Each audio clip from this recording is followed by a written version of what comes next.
Now the story of a wealthy family who lost everything, and the one son who had no choice but to keep them all together.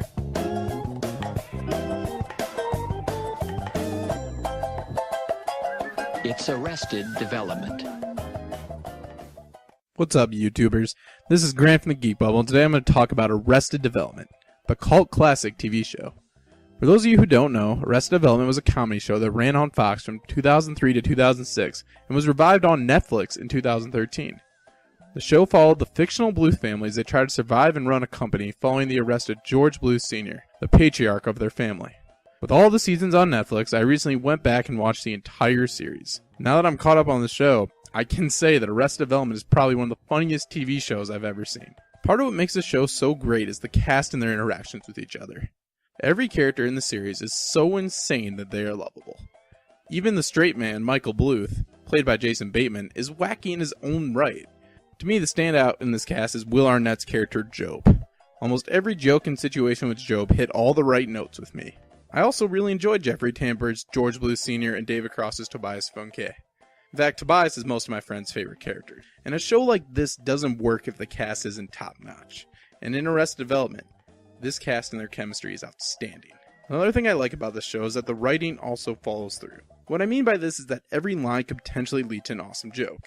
Even something that you didn't think would matter, or maybe a throwaway gag, could later be one of the best parts of the episode.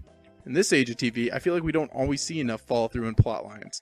Also, Arrested Development does a great job of establishing running gags you see throughout the entire series.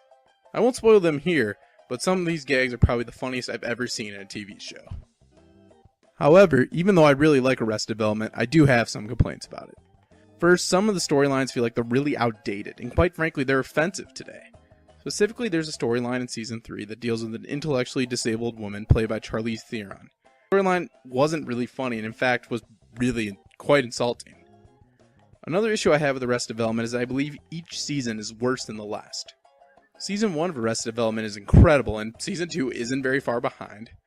Season 3, though, had that storyline I mentioned earlier, and it was shortened due to cancellation. However, the worst season of Arrested Development was undoubtedly the last one. Season 4 wasn't terrible, it just wasn't near the quality of the previous seasons.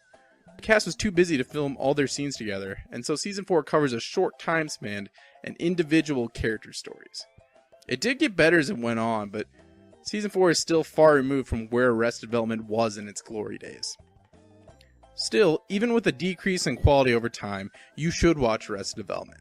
After all, it's a fun show, and it's an easy one to binge watch and lose time to. All the seasons are available to watch on Netflix, and after I finished the series, it was easy to see why this comedy received such high praise. And so with that, this is Grant signing off. Remember to subscribe on YouTube and follow us on Twitter at thegeekbubble. Also, let us know in the comments what you want us to talk about next. This has been a Geek Bubbles React video. Thank you for watching, and go watch Arrested Development.